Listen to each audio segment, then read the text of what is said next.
Hello guys, welcome back to my channel super TET exam study में आपका welcome है। आज मैं लेकर आई हूँ सी टेट के मोस्ट इंपॉर्टेंट टॉप क्वेश्चंस हैं वो लेकर आई हूँ जो बार बार एग्जाम में हमारे पूछे जाते हैं। सी टेट हमारा जुलाई या फिर अगस्त में होने वाला है, उसके लिए जो सीडीपी में जो क्वेश्चंस हैं जो बार बार रिपीट होते हैं वही लेकर आए। मोस्ट इंपॉर्टेंट क्वेश्चंस हैं, आप लोग ध्यान से सुनिए, ठीक है।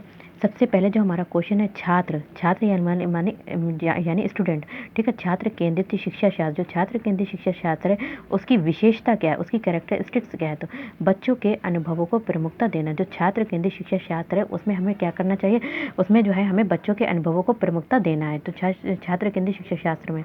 नेक्स्ट हमारा क्वेश्चन है संवेग एवं संज्ञान, जो संवेग है, ठीक है, और हमारा जो संज्ञान है ये एक दूसरे से क्या है, सन्निहित है यानी परिचित है।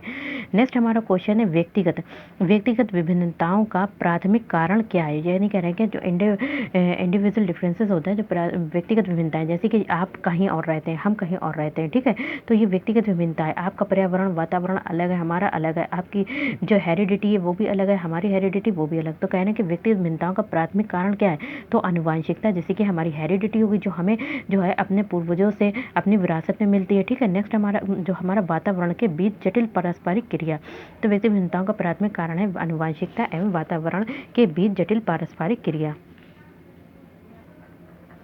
नेक्स्ट हमारा क्वेश्चन है कि द्वितीयक समाजीकरण, जो द्वितीयक समाजीकरण होता है उसमें एजेंसी का उदाहरण क्या है। द्वितीयक समाजीकरण का उदाहरण के विद्यालय एवं मीडिया, तो विद्यालय और मीडिया जो है वो क्या है, द्वितीयक समाजीकरण का उदाहरण है। किसमें शारीरिक वृद्धि एवं विकास तीव्र गति से घटित होता है, ऐसा कौन सी स्टेजेस हैं, क्योंकि बाल्यावस्था, शैशवावस्था, किशोरावस्था, तो ये सब स्टेजेस हैं।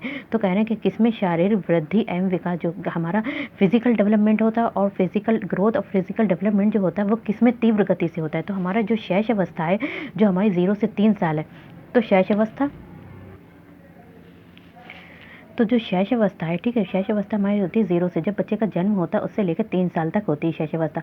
और प्रारंभिक बाल्यावस्था जो हमारी 6 से 9 वर्ष तक होती है, इसमें जो होता है शारीरिक वृद्धि, उनका जो फिजिकल डेवलपमेंट होता है और फिजिकल ग्रोथ जो होती है वो तीव्र गति से होता है। नेक्स्ट हमारा क्वेश्चन है भाषा के अर्जन एवं विकास के लिए सर्वाधिक संवेदनशील अवधि कौन सी है। कह रहे हैं कि जो बच्चे भाषा के अर्जन, बच्चे में जो भाषा अर्जित कर लेता है, बच्चा जो होता है भाषा बोलने लगता है, जो हमारे प्राकृतिक जो इन्वायरमेंट से सीख के, एवं विकास के लिए सर्वाधिक संवेदनशील अवधि क्या है।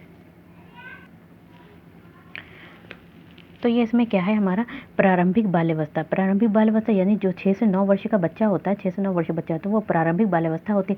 इसमें बच्चों को हमें क्या करना चाहिए, कहानी सुनाने, पत्र पत्रिकाएं पढ़ाने जैसी क्रियाओं में भाग लेने के लिए प्रोत्साहित करना चाहिए बच्चों को, पेपर पढ़ने के लिए, ठीक है, या फिर कहानियाँ सुनाने के लिए, कहानियाँ पत्रिकाएं पढ़ने के लिए, तो इनको लोग प्रोत्साहित करना चाहिए कि ये चीज़ें पढ़ो, तो वो जो है उससे क्या उनका क्या होगा, भाषा का अर्जन होगा और उसमें उनका विकास होगा। नेक्स्ट हमारा क्वेश्चन है कि कक्षा में जो परिचर्या के दौरान एक शिक्षक प्रायः लड़कियों की तुलना में लड़कों पर अधिक ध्यान देता है। जैसे एक क्लासरूम है, ठीक है, क्लासरूम में गर्ल्स भी हैं और बॉयज़ भी हैं। अब उसमें जो है बच्चों बॉयज़ और गर्ल्स में उन्होंने क्या किया, तो लड़कों को ज़्यादा जो है क्या, लड़कों पर अधिक ध्यान दे रहे हैं। तो ये किसका है उदाहरण, तो जेंडर पक्षपात का। इसमें जो है वो क्या कर रहे हैं, जेंडर को पक्षपात कर रहा है। तो हमें जेंडर को कभी भी पक्षपात नहीं करना चाहिए, हमें दोनों को समान समझना चाहिए, चाहे इस गर्ल्स हो चाहे बॉयज़ हो।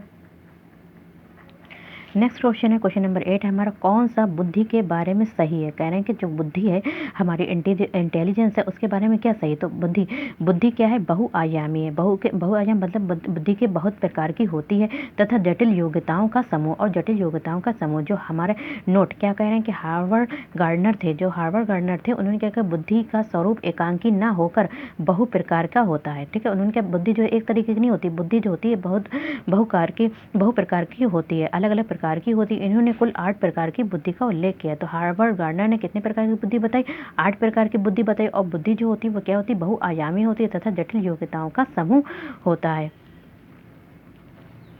नेक्स्ट क्वेश्चन है मेरा, रूही हमेशा समस्या के एक से अधिक समाधानों के बारे में सोचती है। कोई रूही है, लड़की है, ठीक है, उसको जो है क्या करती है, जब उसके पास समस्या आती है तो वो एक समस्या के समाधान के लिए अनेक समाधान निकालती है, ठीक है। इसमें से वो काफ़ी समाधान मौलिक होते हैं। तो रूही किन गुणों का प्रदर्शन कर रही है, तो रूही जो है किन गुणों का प्रदर्शन कर रही है, तो रूही में जो है सृजनात्मक विचारक, उसमें जो थॉट्स है विचारक है, उसमें विचार जो है कैसे सृजनात्मक है। जैसे किसी समस्या पर नए तरीके से, तो वो नए तरीके से भी सोच रही है, ठीक है।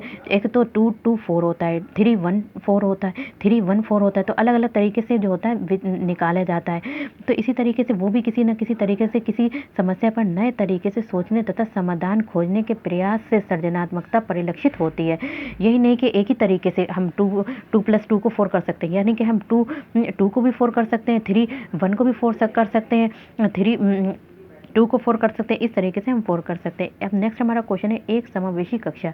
एक समावेशी कक्षा यानी कि इंक्लूसिव क्लासरूम में क्या है, विशिष्ट शैक्षिक योजनाओं को, अलग अलग शैक्षिक योजनाओं को क्या करना चाहिए, सक्रिय रूप से तैयार करना चाहिए। तो हमारी जो इंक्लूसिव क्लासरूम है, ठीक है, तो उसमें सामान्य बच्चे भी होते हैं, नॉर्मल बच्चे भी होते हैं और विशिष्ट आवश्यकता वाले बच्चे भी होते हैं। बच्चे भी अपनी क्षमता व योग्यता के अनुसार अधिगम अनुभव प्राप्त कर सकें। तो ऐसे शिक्षक को योजनाएं तैयार करना चाहिए कि सभी बच्चे जो नॉर्मल है वो भी अच्छे से तैयारी कर सकें और विशिष्ट आवश्यकता वाले बच्चे भी अपनी क्षमता व योग्यता के अनुसार अधिगम को प्राप्त कर सकें। अगर आप लोगों को मेरी ये वीडियो पसंद आए तो लाइक कीजिए, शेयर कीजिए, सब्सक्राइब कीजिए मेरे चैनल को।